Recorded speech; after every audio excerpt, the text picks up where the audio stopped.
Bonjour à toutes et à tous, bienvenue dans ce webinaire sur le thème de l'autonomisation économique des femmes en Afrique. Je suis Claire Zanuso et je suis responsable de l'équipe en charge des évaluations d'impact à l'Agence française de développement. La chance aujourd'hui d'accueillir 3 intervenantes pour échanger ensemble sur ce sujet important de l'autonomisation économique des femmes en Afrique, Léa Rouanet, Virginie Lucas et Chantal Bocco. Léa Rouanet est l'une de mes co-autrices sur cette publication sur l'autonomisation économique des femmes en Afrique, donc une publication courte qui permet de valoriser les résultats des évaluations d'impact sur ce sujet. Léa Rouanet est directrice adjointe du laboratoire d'innovation sur le genre en Afrique au sein du groupe de la Banque mondiale. Elle supervise aujourd'hui plusieurs évaluations d'impact pour identifier et contribuer à lever les contraintes liées au genre dans l'activité en Afrique subsaharienne. Son travail met un accent particulier sur l'autonomisation des adolescentes et les programmes de développement des compétences. Nous recevons également Virginie Lucas, à mes côtés ici, qui est référente emploi au département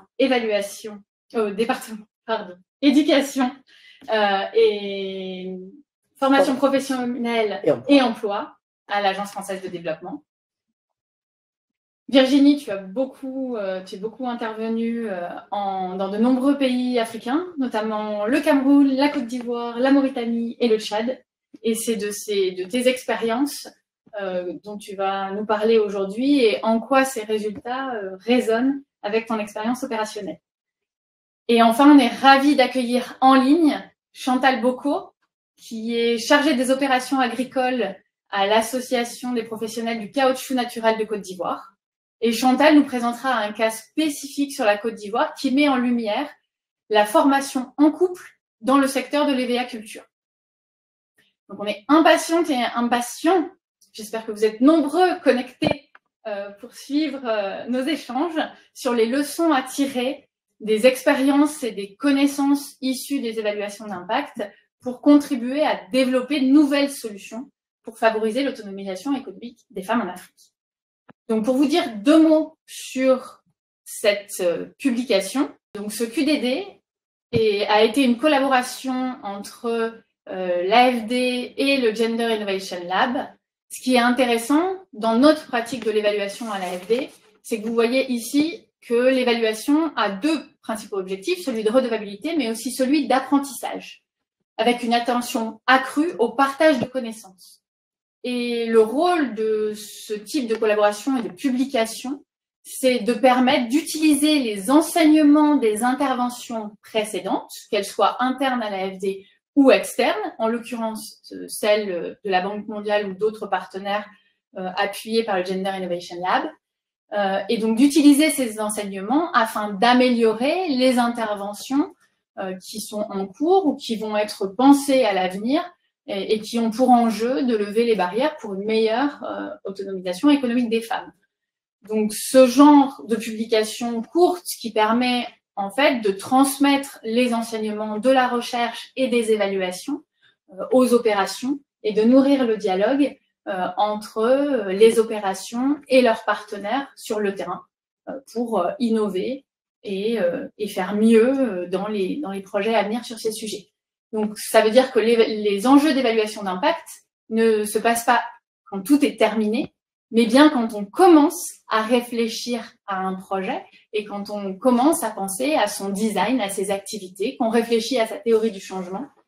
Et c'est un des messages importants pour nous de rappeler, c'est que donc on peut se mobiliser et être utile tout au long du cycle des projets ou des politiques publiques. Évidemment, on nous retrouve aussi à la fin pour être capable de mesurer les impacts des innovations ou de nouvelles interventions qui ont été mises en place sur le terrain pour savoir si elles marchent, mais aussi dans quelle mesure elles fonctionnent. Et continuer cette boucle d'apprentissage qui est que si les résultats et les impacts attendus ne sont pas aussi importants qu'on l'espérait, on puisse améliorer et faire mieux sur la prochaine génération. Donc cette publication en particulier, qui existe donc, et qui est disponible en ligne sur le site de l'AFD en français, mais aussi en anglais, et depuis hier en arabe, et dans quelques semaines en swahili, vous avez un résumé de quelques solutions prometteuses pour réussir à répondre à ces enjeux d'autonomisation économique des femmes. Pour n'en citer que quelques-unes, cette publication met la lumière sur comment utiliser les nouvelles technologies pour mieux cibler les femmes. Il y a aussi de la recherche qui est valorisée sur comment l'importance de corriger les fausses croyances et l'importance des normes sociales sur ces barrières pour l'autonomisation des femmes. Donc plusieurs solutions à travers ces différents stéréotypes, ces différentes contraintes qui peuvent peser et qui freinent les femmes. Donc l'objectif aujourd'hui dans ce webinaire, c'est que d'abord Virginie, du point de vue des opérations de l'AFD, va dire en quoi ces solutions résonnent et peuvent l'intéresser pour les opérations qu'on a aujourd'hui sur le terrain. Et puis ensuite, Léa et Chantal vont vous illustrer une autre expérience en Côte d'Ivoire pour incarner, au-delà de cette publication, en quoi ces résultats sont utiles et en quoi les évaluations d'impact peuvent être utiles. Virginie, à toi. Merci Claire.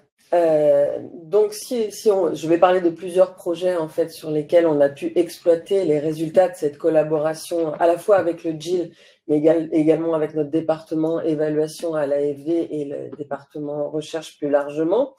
On a souvent, y compris en tant que professionnel, beaucoup d'intuition sur ce que pourraient être des programmes d'autonomisation économique des femmes. Et vraiment, dans ce partenariat avec la recherche, on peut dépasser ces intuitions qui sont parfois fausses. Moi, j'ai pu le constater sur le terrain, des croyances que j'avais qui ont été battues en brèche par les résultats de l'évaluation et peuvent vraiment nourrir nos pratiques. Quand je dis nos pratiques, c'est évidemment les professionnels de l'AFD, mais aussi et surtout nos partenaires, des États partenaires, des agences d'État partenaires, des OSC, organisations de la société civile, avec lesquelles on travaille dans nos pays d'intervention.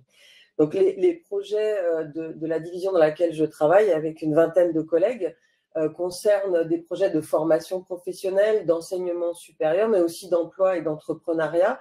Et peut-être les éléments qu'on peut tirer en tous les cas de ce partenariat avec le GIL et des résultats de cette étude, c'est le constat que qualitativement, au-delà des objectifs liés à la parité, c'est-à-dire au fait d'avoir 50% de bénéficiaires hommes ou femmes dans des projets, il y a encore beaucoup à dire sur une autonomisation réelle économiquement des femmes et sur la manière dont on peut optimiser leur capacité à accéder à cette autonomie. Par exemple, sur des projets qu'on a avec l'État en Côte d'Ivoire, des projets où on a plus de 50 000 bénéficiaires sur les politiques d'emploi, et bien sur les volets entrepreneuriat, sans difficulté, on obtient cette parité à 50-50. Lorsqu'on étudie les résultats plus finement, on se rend compte qu'il y a une graduation des appuis qui sont donnés et peut-être une sophistication aussi, je dirais, des types d'entreprises qui sont soutenues. Et on se rend compte que les femmes sont très largement parmi les plus petites entreprises qui emploient le moins avec des mobilisations financières restreintes pour plein de raisons qu'il convient de mieux investiguer pour mieux répondre à leurs besoins.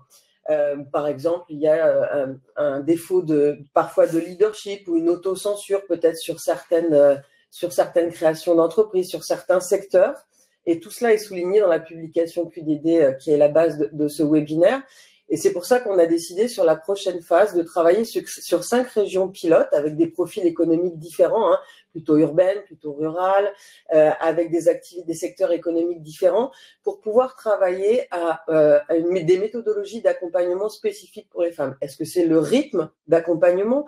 Est-ce que c'est, comme c'est suggéré dans le QDD, le fait qu'on ait un accompagnement en couple qui permette de mieux comprendre la stratégie de cette femme lorsqu'elle crée son entreprise et la manière dont elle collabore quelque part au sein de son couple ou dans sa famille avec cette activité. Donc, ce sont des choses qui sont à venir, mais ce que je veux dire, c'est que les résultats de la recherche nous permettent de nous interroger sur les modes de faire, et c'est assez important. Je vois que des collègues de la maison de la petite entreprise au Tchad sont connectés, et là, on travaille avec une OSC. Donc, on est sur quelque chose de différent, on est sur un nombre de bénéficiaires plus petit, mais on doit là aussi s'interroger sur comment mieux les accompagner. Et par exemple, en mettant en place des outils de prêts financiers à taux zéro, les prêts d'honneur sans garantie, on s'est rendu compte que ça favorisait grandement l'accès aux services financiers des femmes entrepreneuses qui n'avaient souvent pas de garantie foncière à mobiliser lorsqu'elles voulaient accéder à un financement par la microfinance ou par les banques. Enfin, je pourrais citer également la manière d'intervenir sur des politiques publiques en faveur de l'entrepreneuriat. Il y a parfois des projets qui sont faits en faveur de l'entrepreneuriat féminin seulement. Le choix de notre équipe et de nos partenaires, c'est toujours de travailler sur des dispositifs d'entrepreneuriat non genrés, je dirais, à la base, c'est-à-dire qui concernent des bénéficiaires hommes et femmes, mais plutôt de travailler à la spécificité des accompagnements. Et là, une des dimensions du QDD qui est celle des formations en compétences sociales, au-delà des compétences techniques, est très importante parce qu'on analyse vraiment quels sont les points que chacun des bénéficiaires doit renforcer pour pouvoir optimiser ses conditions de réussite. Et ça nous amène, par exemple, en Mauritanie, sur un programme avec l'État mauritanien qui s'appelle Mon projet, mon avenir, qui est un programme d'ampleur de couverture nationale, à lancer un pilote avec Action contre la faim Espagne et des partenaires et plusieurs partenaires associatifs mauritaniens, à travailler sur une méthodologie d'accompagnement spécifique par sexe pour pouvoir répondre à ces enjeux et à ces spécificités. Alors, une fois que j'ai dit tout ça, je peux effectivement passer la parole à Léa pour nous exposer les résultats d'une de ses recherches sur la Côte d'Ivoire, avec notamment une des approches qui est défendue dans le QDD, qui est cette formation par couple que je trouve très inspirante. À toi, Léa. Et un petit détail logistique, si vous souhaitez poser des questions, n'hésitez pas à les poser. Vous avez un onglet dédié qui s'appelle « Questions » en bas à droite de votre écran. Elles remonteront beaucoup plus facilement que si vous les posez dans le chat. Donc, n'hésitez pas, que ce soit sur deux premières interventions ou sur celle de Léa et Chantal à venir. Léa, à toi. Merci beaucoup, Claire. Merci, Virginie. Et puis, merci surtout pour l'invitation à ce webinaire. Je suis très contente d'être ici. Donc, comme l'introduisait Virginie, je vais effectivement vous donner un exemple très concret d'une intervention innovante qu'on a testée en Côte d'Ivoire et qui a effectivement permis d'impliquer les femmes dans l'EVA culture, la culture du caoutchouc, et de booster les investissements et la production agricole des ménages par ce biais. Donc, plus précisément, je veux vous présenter aujourd'hui les résultats d'une expérience qu'on a menée avec des producteurs de caoutchouc en Côte d'Ivoire, en collaboration avec la Promac, donc l'association qui est aujourd'hui représentée par Chantal Bocco dans ce webinaire. Donc, pour mieux vous aider à comprendre le contexte, pour ceux qui ne sont pas familiers de la culture de l'EVA, je voudrais vous partager d'abord quelques faits stylisés importants. Donc, d'abord, le caoutchouc, c'est une culture d'exportation qui est dominée par les hommes. Et c'est aussi une culture à longue maturité. Donc, une fois qu'on plante l'arbre d'EVA, il faut 6 ans pour commencer à produire du latex, alors même que l'arbre va nécessiter des soins importants au cours de ces 6 années. Un autre fait important, c'est que la Côte d'Ivoire est le premier pays exportateur de caoutchouc en Afrique. Mais néanmoins, dans le pays, la productivité est assez faible en raison de l'âge avancé des plantations actuelles et de l'utilisation de variétés de plantes non améliorées par la plupart des planteurs. Or, comme on le sait tous, l'augmentation de la productivité agricole est évidemment cruciale pour réduire de manière significative la pauvreté dans le monde et en Afrique en particulier. Donc, pour améliorer la production et la productivité agricole, il est essentiel d'augmenter les investissements, mais ceux-ci sont souvent coûteux pour les ménages les plus pauvres et les plus vulnérables. Donc, un moyen potentiel de réduire le coût relatif de l'investissement, ça pourrait être d'améliorer l'efficacité de la production des ménages. Et l'un des moyens d'y parvenir serait de faciliter la communication, la coordination, la coopération au sein des ménages, notamment donc en amenant les femmes à participer aux décisions de gestion agricole. Donc notre étude, elle répond justement à cette question toute simple. Est-ce que cibler le couple plutôt que l'individu dans la formation agricole peut permettre d'améliorer la situation des ménages? Donc voilà comment notre expérience s'est déroulée. Donc en fait, ce qui s'est passé, c'est qu'on a d'abord choisi au hasard quels étaient les planteurs d'EVA qui allaient recevoir des plans améliorés d'EVA afin de disposer d'un groupe témoin, d'un groupe de comparaison pur, donc un groupe de planteurs qui ne reçoit pas de plan ni de formation agricole.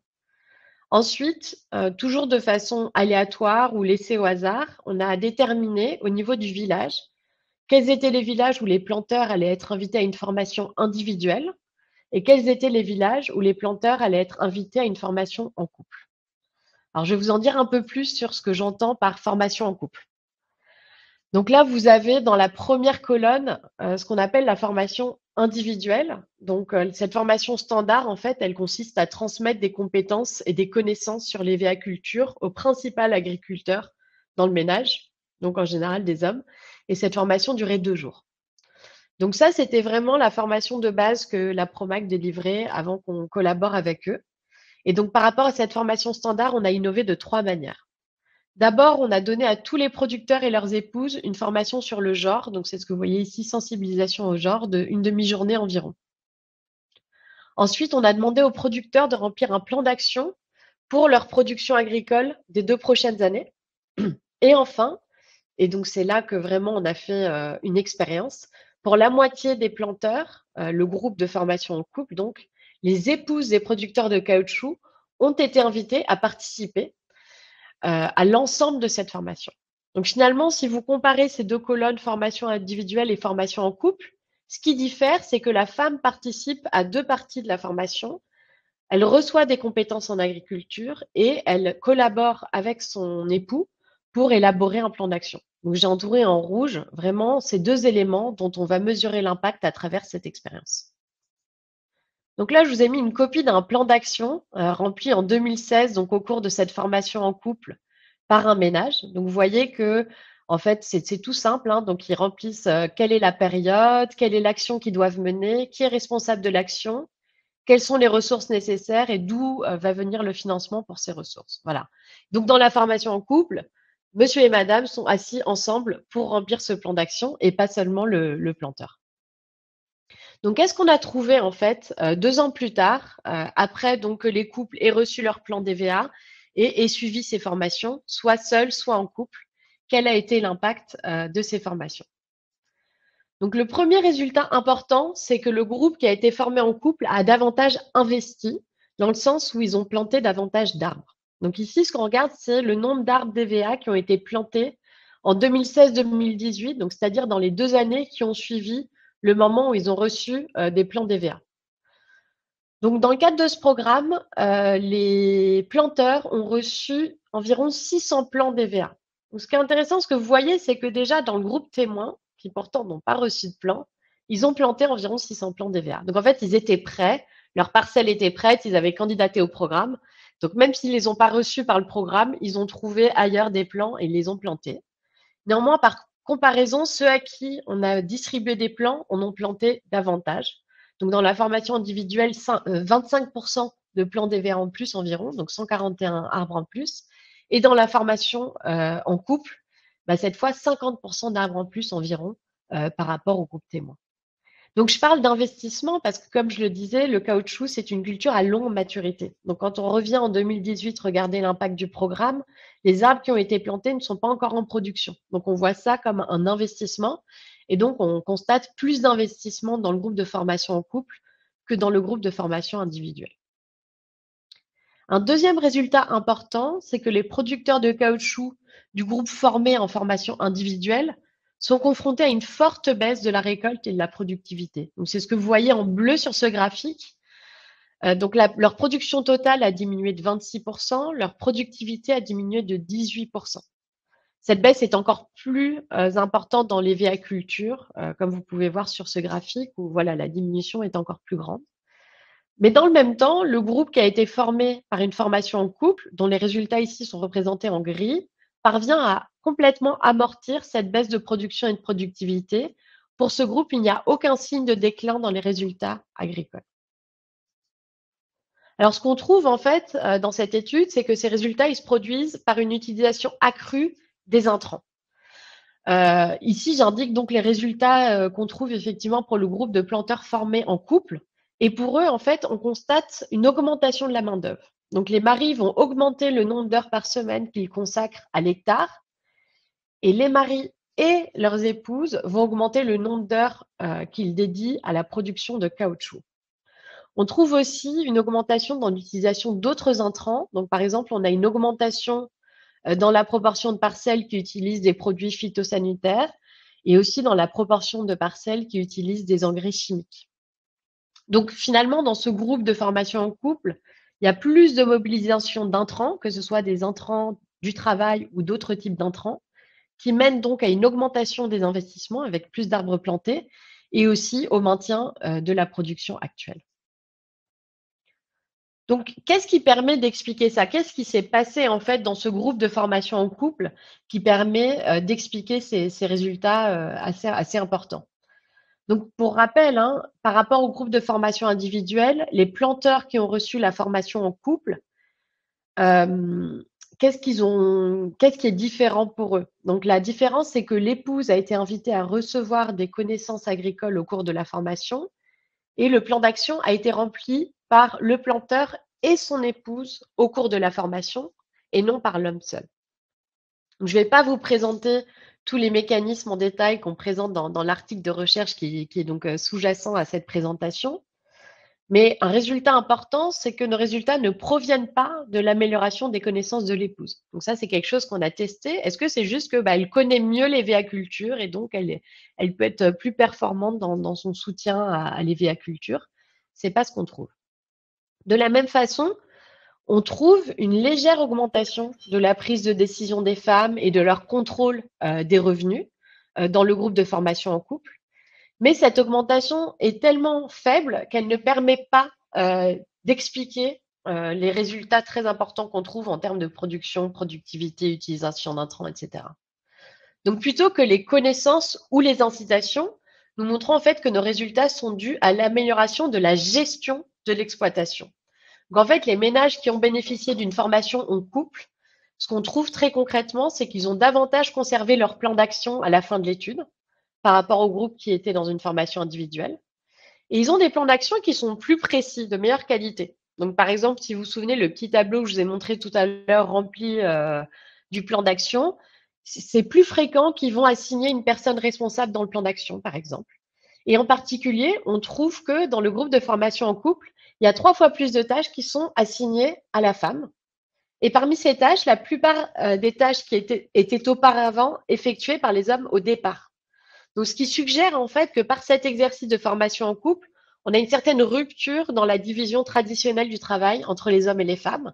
Et en fait, tout ça mène à une forme de gestion améliorée qui permet donc d'expliquer les résultats qu'on trouve. Donc, si je résume un peu les résultats de cette étude, en fait, ce qu'on trouve, c'est que le ciblage des épouses par la formation agricole est vraiment un moyen très prometteur d'encourager l'engagement des femmes dans les activités dominées par les hommes, et notamment donc dans les cultures agricoles dominées par les hommes, telles que les cultures d'exportation et les cultures de rente.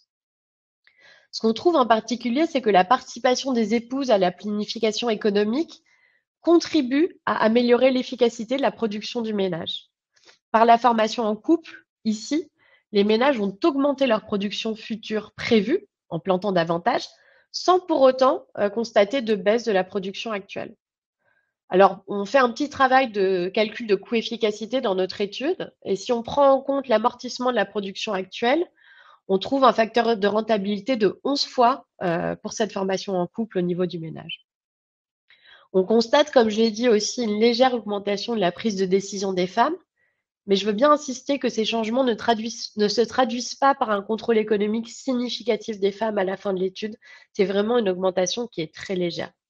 Donc finalement, nos résultats, ils démontrent vraiment la pertinence de la formation en couple dans ce contexte pour parvenir à améliorer la production agricole et les investissements des ménages.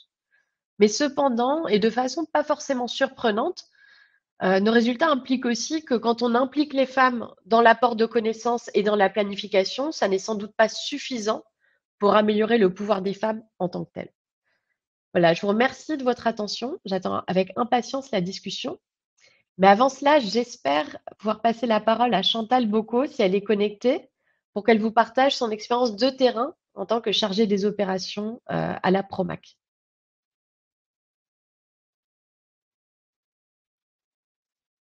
Chantal va se connecter d'ici quelques instants. On essaie de la rejoindre. Ça fait partie d'une des difficultés pour réussir à avoir nos collègues et nos partenaires sur le terrain, ce qui est très important pour nous. Donc voilà. En attendant, peut-être qu'on peut prendre une première question.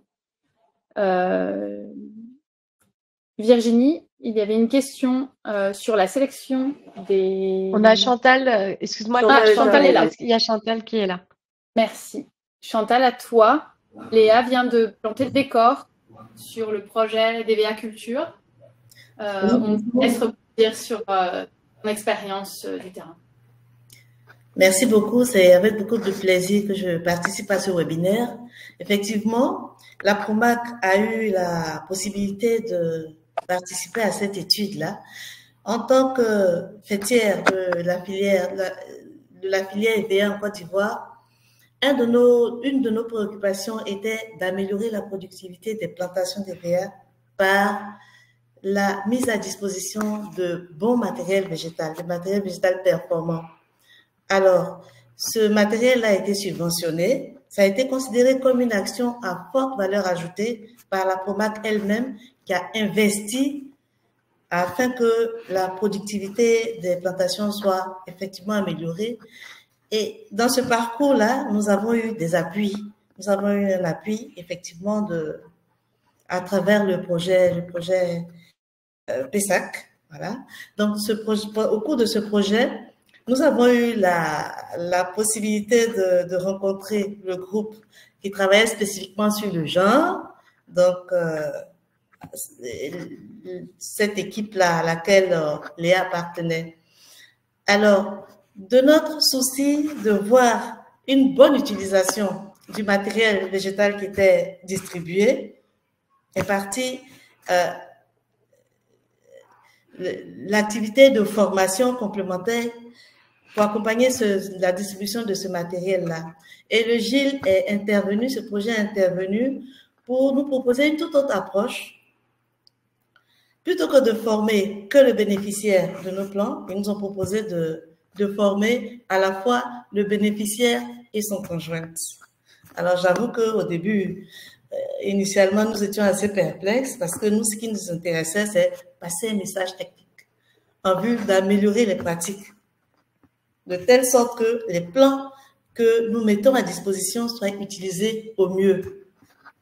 Dans ce processus-là, nous avons compris que, au terme de l'étude, qu'il y avait effectivement quelques avantages. Il y avait des avantages à procéder de la sorte, qui n'étaient pas forcément des avantages quantitatifs.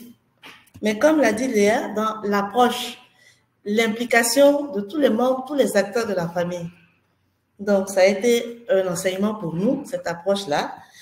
Et de cette expérience aussi, sortie du projet, nous avons au niveau de la Promac aussi institué une autre approche qui consiste à prendre davantage en compte les femmes dans notre programme de subvention de femmes, de subvention de plan. C'est ainsi que nous avons institué une subvention spéciale complémentaire pour les femmes. Quand vous êtes femme, que vous participez à ce programme-là, vous avez la possibilité de payer beaucoup moins le plan. Donc, Ça a été une expérience assez enrichissante, même pour nous qui étions sur le terrain, qui étions formatés technique. Nous avons compris que la prise en compte du genre aussi pouvait améliorer le passage de certains messages techniques. Donc, voilà un peu ce que je peux dire dans le cadre de ce webinaire. Merci beaucoup, Chantal. Merci pour ce témoignage. D'autres questions sont posées dans l'onglet questions qui permettra probablement de te faire réagir de nouveau. Les premières qui ont été posées, Léa, elles te sont adressées. Je vais commencer par là parce que vous venez toutes les deux de témoigner de l'EVA Culture. Donc, plusieurs questions sur comme tu es très clair sur le fait que l'impact en termes de gain de pouvoir économique par les femmes n'est pas aussi important que celui qui avait été espéré au départ, Léa et Chantal.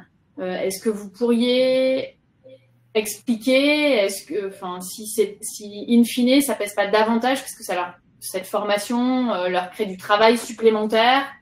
Donc voilà, ce lien et pourquoi cette formation, d'après vous, est bénéfique, ou comment elle pourrait être évoluée, être encore améliorée pour faire mieux dans une prochaine formation, édition de cette formation.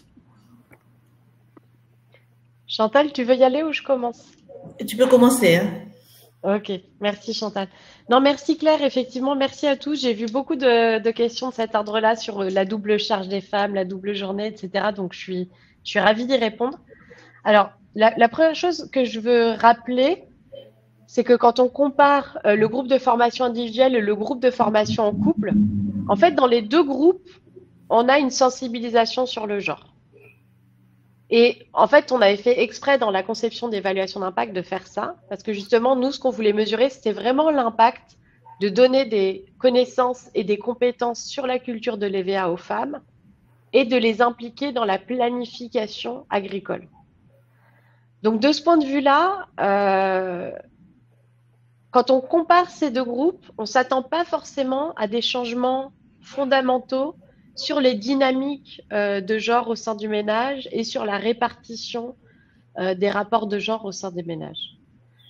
On a d'autres exemples. On a l'exemple, par exemple, d'une évaluation qu'on a faite en Ouganda, où là, on teste l'impact d'une sensibilisation au genre dans le couple. Donc, en fait, ce que là, on a donné dans les deux groupes, d'avoir juste un groupe qui reçoit ça.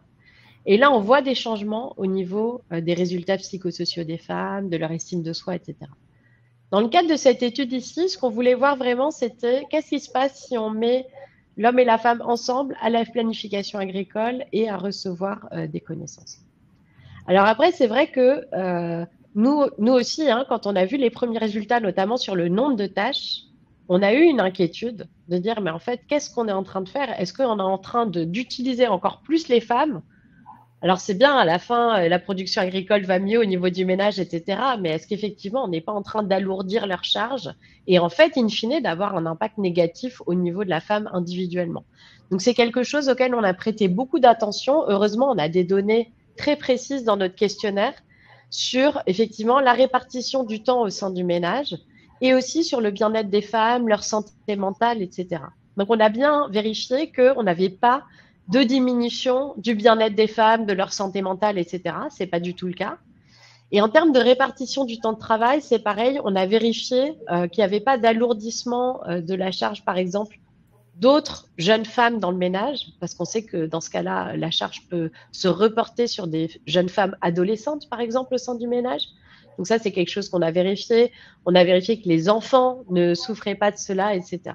Ce qu'il faut bien insister aussi, c'est que en termes de temps de travail, il y a une augmentation du temps de travail, mais au global, le temps de travail total des femmes sur les terres agricoles du ménage n'a pas augmenté.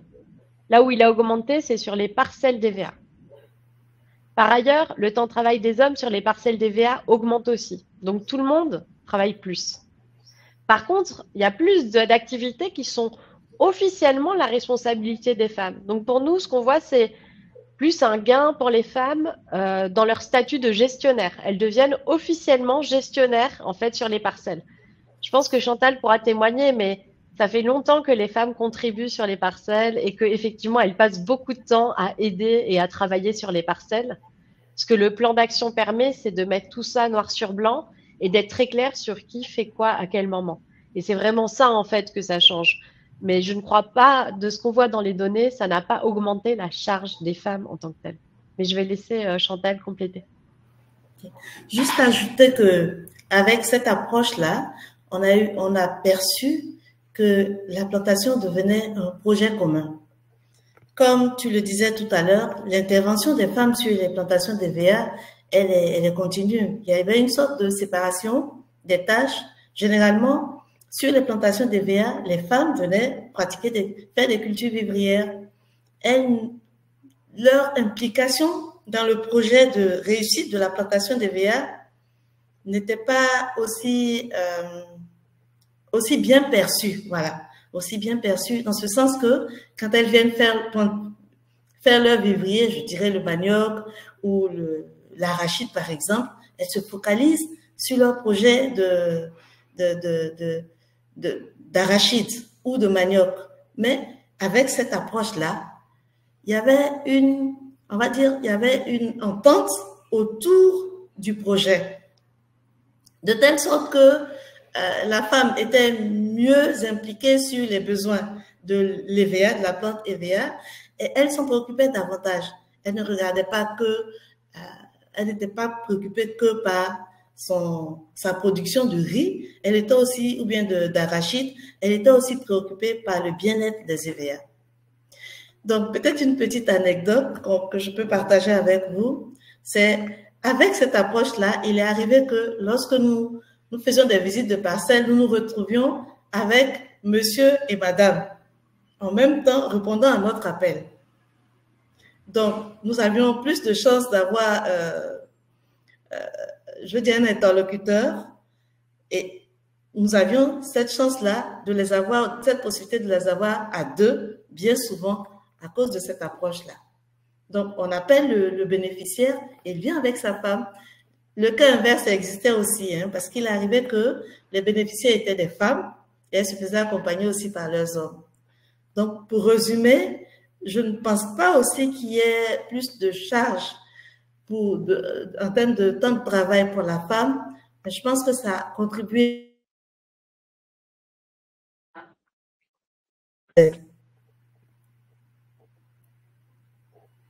Bon. Chantal, on ne t'entend plus. Je pense que tu étais en train de conclure. Je me permets encore deux questions sur ce même sujet avant de poser les questions à Virginie sur les autres aspects, mais toujours sur l'IVA. Plusieurs questions demandent des éclaircissements sur la définition de couple. Vous parlez de formation de couple. Donc, quel type de couple? Est-ce que les mariages polygames ont été pris en compte ou pas? Vous m'entendez? Oui, Chantal, on t'entend. Alors, pour nous, le couple, c'est le monsieur et la dame qui vivent ensemble. Peu importe qu'ils aient contractualisé, qu'ils soient allés jusqu'à la mairie ou pas, peut-être qu'ils vivaient ensemble, ils avaient ou pas des enfants, mais ils habitaient ensemble. C'est notre définition du couple, ça. Merci Chantal. Plusieurs questions aussi sur le contenu de la formation à la sensibilisation sur les enjeux de genre qui ont été donnés. Donc on comprend bien, Léa, qui ont été donnés aux deux groupes. La seule différence, c'est que l'un est suivi en couple et l'autre pas. Mais plusieurs questions remontent sur le contenu de cette formation, liées au fait qu'il n'y a pas eu autant de changements que, encore une fois, que vous aviez espéré. Donc, est-ce que vous pouvez donner un peu plus de précision sur le contenu? Alors, ouais. Non, merci Claire. Je pourrais partager d'ailleurs même si je trouve là le lien vers la formation qu'on a utilisée, la formation de sensibilisation en genre qu'on a utilisée pour bien clarifier. L'homme et la femme sont invités dans les deux groupes. Donc, même dans la formation individuelle, la femme était conviée pour venir à la sensibilisation de genre, justement. Donc, je vais partager un peu plus de détails, mais l'idée, en fait, on a réutilisé une formation qui avait déjà été utilisée dans des contextes similaires, où en fait, on fait travailler le couple ensemble en fait, il dessine un arbre, et cet arbre décrit les ressources qu'il a, qui détient chacune des ressources, quelles sont les activités du ménage, qui est impliqué dans chaque activité du ménage. Et ensuite, les branches, ça va être donc les fruits de ces activités, donc les revenus issus de ces activités, etc., qui va donc détenir ses revenus, avoir le contrôle des revenus, etc. Et donc, l'idée, c'est de vraiment avoir une discussion entre l'homme et la femme sur ces différentes dimensions, qui contribuent, qui travaillent, qui récupèrent les fruits de ce travail. Et à l'issue de ça, on avait aussi des questions un peu plus précises sur les prises de décision, en particulier sur la culture de l'EVA, sur les revenus issus de la culture de l'EVA, etc. Donc, on avait un tout petit peu adapté cette formation de sensibilisation au genre à notre contexte spécifique, donc de la culture de l'EVA. Ce que je veux dire, c'est ce qui est important quand même à garder en tête. Donc, effectivement, d'un point de vue d'autonomisation, d'un point de vue de prise de décision au sein du ménage, on a des impacts limités. Alors, on a des impacts significatifs. Donc, les femmes vont prendre plus de décisions au sein du ménage. C'est juste que ça part de tellement bas, en fait, le contrôle des revenus qu'elles ont, que si on regarde le nombre de francs CFA qu'elles contrôlent par mois, ça reste vraiment tout petit. Économiquement, c'est vraiment pas grand-chose. Après, c'est toujours la question, l'autonomisation économique des femmes, c'est un concept qui est très large. On peut se poser la question de dire, si on arrive à augmenter les revenus du ménage dans son ensemble, en augmentant même légèrement les prises de décision des femmes au sein du ménage, est-ce que déjà, ce n'est pas une avancée? Ma conclusion était vraiment de dire, on ne fait pas bouger de façon très significative à travers cette intervention le pouvoir des femmes. Donc nous, vraiment, là, ce qu'on voudrait tester, c'est une intervention similaire où effectivement, on insiste sur cette dimension de répartition du pouvoir au sein du ménage. Et on pourrait tout à fait envisager de répliquer une formation en couple un peu similaire avec une sensibilisation au genre plus importante et dont on teste l'impact. Puisque, encore une fois, quand on compare la formation individuelle et formation en couple, en fait, on ne mesure pas l'impact de la sensibilisation au genre. Merci Léa. Peut-être juste Claire, il y avait une question sur la méthode, donc c'est très rapide. C'est un essai randomisé qu'on a utilisé pour cette évaluation. Voilà, je te laisse la parole. Merci Léa. Je me permets de faire rebondir Virginie sur cette question. Des changements. Exactement, des changements.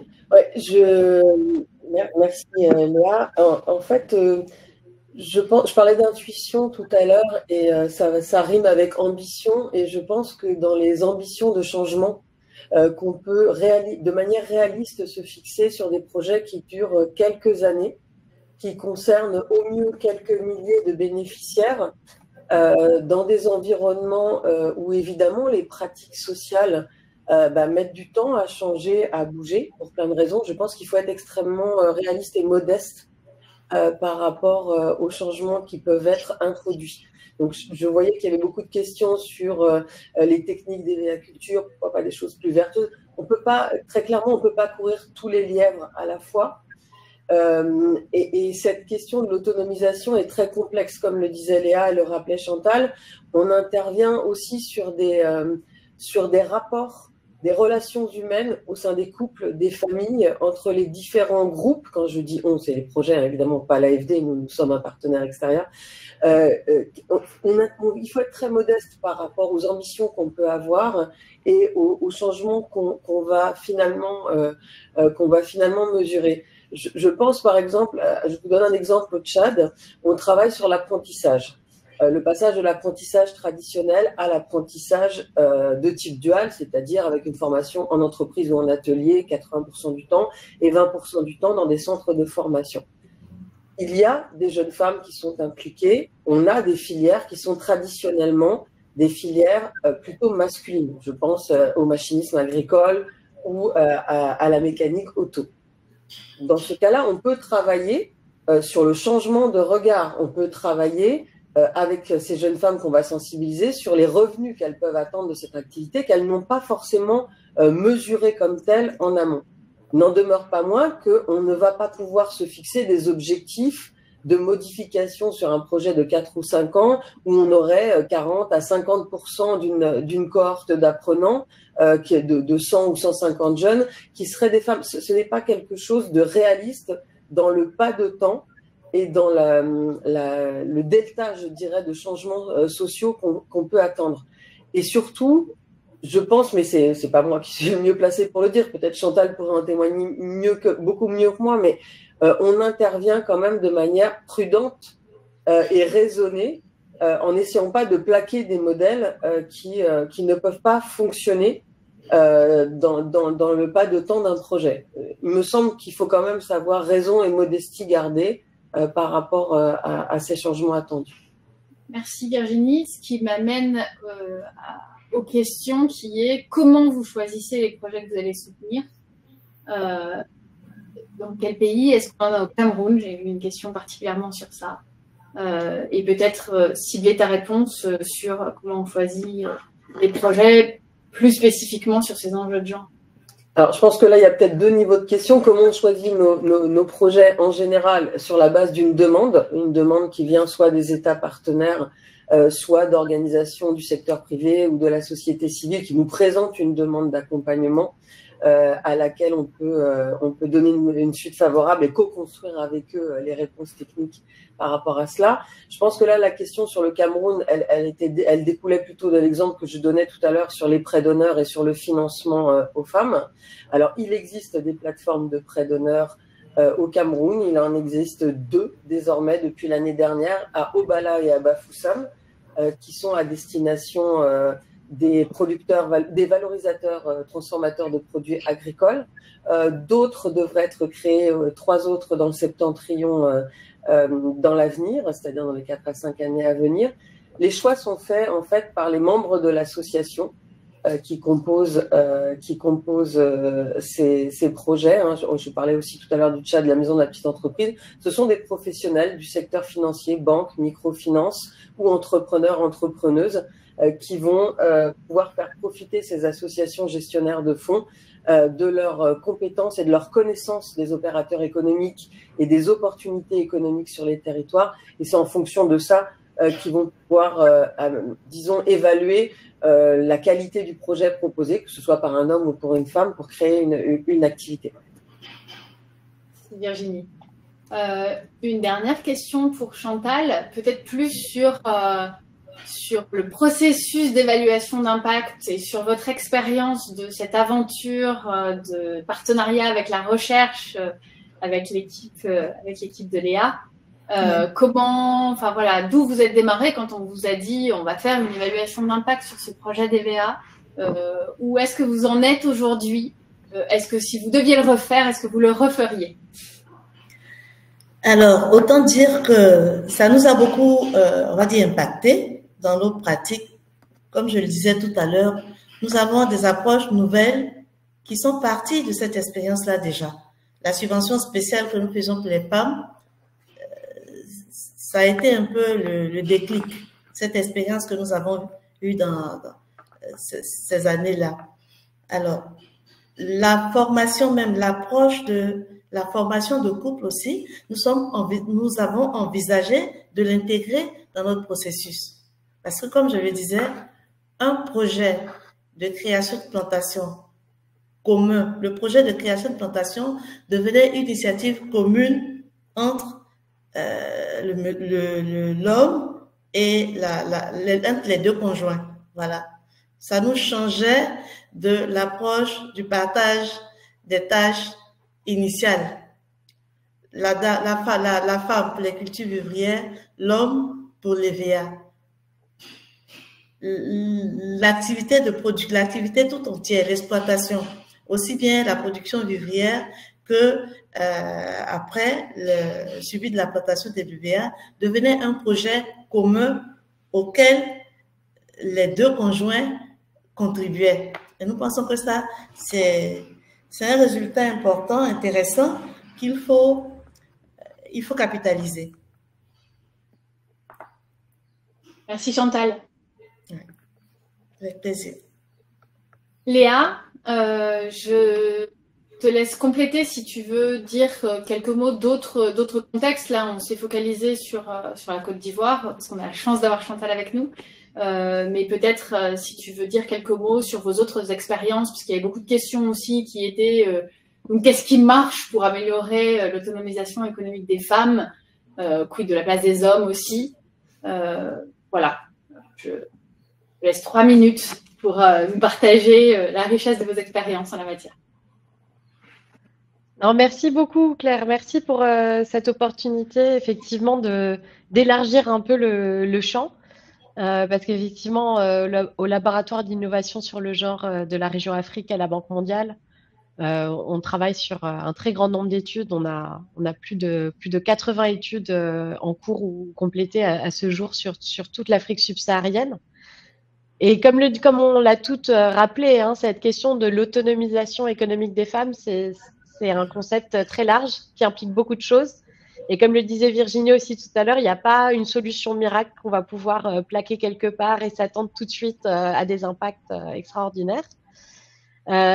Néanmoins, je pense que c'est important de donner d'autres idées, d'autres exemples d'interventions qui ont pu marcher dans le contexte d'Afrique subsaharienne et avoir des impacts positifs sur l'autonomisation économique des femmes. Donc, une expérience intéressante qu'on a eue dans le domaine agricole, notamment, c'est en République démocratique du Congo, une expérience en fait de garde d'enfants. Donc là, ce qui se passe, c'est que c'est des crèches communautaires qui ont été proposées aux ménages agricoles en République du Congo. Et là, on a eu vraiment des impacts très positifs, à la fois au niveau du développement des enfants qui ont participé à ces crèches, et aussi en termes de résultats économiques des ménages. Et là, ce qu'on voit, c'est les hommes et les femmes parviennent à dédier plus de temps à leur travail agricole et on constate en fait une augmentation des rendements agricoles au niveau du ménage et en particulier aussi sur les parcelles des femmes. Donc ça, c'est un résultat que je trouve vraiment intéressant. Et là encore, en termes de coût-efficacité, on a un programme où les rendements apportés par cette garde d'enfants sont plus importants que le coût du programme de garde d'enfants. Alors, il y a d'autres types de programmes auxquels on peut penser.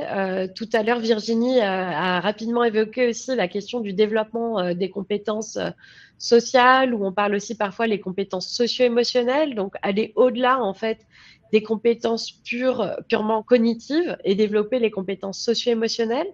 Donc, on a eu par exemple des résultats vraiment très probants au Togo avec des entrepreneurs à Lomé, où là, on montre en fait que développer les compétences socio-émotionnelles à travers une formation à l'initiative personnelle, donc une formation en fait issue de la psychologie qui va vraiment aider les entrepreneurs à développer un esprit entrepreneurial plutôt que de leur apprendre la comptabilité ou les ressources humaines. Ça va avoir un impact très positif sur les profits des femmes entrepreneurs et donc participer à leur autonomisation économique.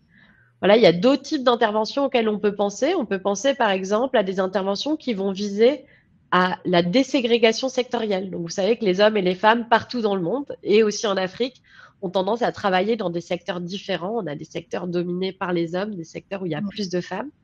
Et donc, on peut penser aussi à des interventions qui vont attirer les femmes vers les métiers plus rémunérateurs qui sont historiquement dominés par les hommes. Donc là, on a testé aussi plusieurs interventions prometteuses, telles que par exemple montrer des rôles modèles féminins aux femmes, de femmes qui ont réussi dans ces secteurs historiquement dominés par les hommes, ou aussi, par exemple, leur fournir une information sur les revenus dans chacun de ces secteurs. Donc, vraiment, leur donner l'information, si elles ne l'ont pas déjà, que oui, on gagne plus d'argent en étant électricien plutôt que coiffeur, par exemple, à Brazzaville. Donc, ça, c'est l'exemple, parce que c'est en République du Congo qu'on a fait cette intervention. Donc, voilà, donc il y a plein de choses qu'on peut mettre en œuvre pour vraiment parvenir à l'autonomisation économique des femmes et par là à la croissance économique sur le continent. Je m'arrête là. Merci Claire. Je peux encore dire un mot s'il y a quelque chose sur les cantines scolaires qui sont ressorties beaucoup dans les questions, Léa. Alors écoute, nous on n'a pas travaillé directement sur la question des cantines scolaires au GIL, mais je sais qu'il y a eu plusieurs expériences prometteuses sur cette question-là. Je ne sais pas toi Claire si tu veux en dire un mot. Ok, merci Léa. Merci pour tous ces partages. Dans le fil de conversation, on vous a mis le lien vers la page avec toutes les ressources du Gender Innovation Lab. Donc, n'hésitez pas à aller consulter leurs nombreuses ressources et tous les exemples mentionnés par Léa. Merci à tous. Est-ce que Virginie, tu veux un dernier mot avant qu'on conclue, je conclue ce super webinaire? Non, côté opération. Non, côté opération, le message c'est la modestie et ne pas dupliquer, vraiment adapter à chaque contexte et prendre le temps d'écouter les hommes et les femmes par rapport à leurs contraintes et leurs opportunités spécifiques, ce qu'on ne fait pas toujours suffisamment. Donc moi, le message ce serait de la modestie par rapport à notre capacité à accompagner ce changement. Chantal, un dernier mot avant qu'on conclue? Je pense que les initiatives de ce genre-là sont encouragées parce que les résultats sont quand même palpables. C'est de petites différences, mais elles sont réelles quand même. Elles sont réelles, donc ce sont des actions encouragées. Merci beaucoup. Merci à toutes les trois pour vos témoignages riches et très complémentaires. On a eu énormément de questions. On a répondu aux principales en les regroupant. Évidemment, donc on vous a mis dans le fil de conversation plein de liens qui répondent à certaines questions. S'il y en a d'autres, n'hésitez pas à nous écrire et à revenir vers nous pour qu'on puisse davantage en discuter. Je le rappelle, ce webinaire est basé sur cette nouvelle publication du QDD numéro 67 de l'AFD, donc sur l'autonomisation économique des femmes en Afrique, qui est disponible en français, en anglais, en arabe et d'ici quelques semaines en swahili. Mais il y a aussi beaucoup d'autres publications disponibles sur le site de l'AFD. Ce webinaire, ça a été la question de nombreux d'entre vous, sera disponible en replay immédiatement après la fin de nos échanges. Et il est possible que il sera disponible pour les personnes qui s'étaient inscrites au webinaire. Donc merci à ceux qui se sont inscrits et à ceux qui sont là aujourd'hui. Donc pour ceux qui sont là, si vous avez envie de réécouter toute ou partie ou de partager, vous aurez accès au replay. Pour les autres, peut-être qu'on arrivera à l'ouvrir davantage étant donné le succès de cet échange aujourd'hui. Et peut-être un dernier mot plus général sur les évaluations d'impact. Donc là, on avait leur utilité spécifique pour s'améliorer en termes d'autonomisation économique des femmes, parce que restons modestes et il y a encore beaucoup à faire. Mais c'est le cas de beaucoup d'autres sujets. Et l'évaluation d'impact n'est pas un one-shot, on n'y arrive pas en une seule fois. C'est un processus d'apprentissage où on pose des questions, où on essaie d'y répondre, où on n'a pas un succès aussi important que ce qu'on souhaiterait. Et donc, à l'étape d'après, main dans la main avec nos opérations, on essaie de faire un peu mieux. Et l'importance de l'évaluation d'impact, c'est qu'on documente un peu mieux, on apprend ensemble sur ce qu'on pourra encore améliorer dans les prochaines fois. On sait que c'est un processus très long, nécessairement en partenariat. Pourquoi j'insiste sur cette dimension de partenariat? Parce que côté AFD, aussi dans la démarche, donc Virginie a beaucoup insisté, ça part d'une demande de nos partenaires dans les pays. Mais côté recherche et évaluation d'impact, c'est aussi le cas pour le processus d'évaluation. On cherche systématiquement dans nos équipes à avoir des chercheurs, pays où on intervient, ou des laboratoires de recherche. Et donc, on a un programme spécifique qui s'appelle le partenariat PAIR entre l'Agence française de développement et l'Institut de recherche pour le développement. PAIR, on vous met les liens dans le fil de discussion sur la page, sur le site de l'IRD, mais aussi le blog de recherche qui vous raconte la vie d'autres évaluations d'impact en cours. Et ce programme, il nous est très, très cher parce que ça permet vraiment de soutenir ces évaluations d'impact qui sont faites en partenariat avec des équipes de recherche du Sud, qui pour nous est la seule manière d'être sur mesure par rapport aux enjeux d'être sûr de ne pas plaquer des solutions qui fonctionnent quelque part et que les questions qu'on se pose sont utiles pour les personnes qui sont sur le terrain, qui connaissent les contextes. Voilà, je m'arrêterai sur ça en vous remerciant chaleureusement Léa, Chantal, Virginie, mais aussi toutes celles et ceux qui se sont connectés aujourd'hui ça dit que ce sujet est important et qu'on est ensemble pour aller plus loin. Merci à toutes et à tous.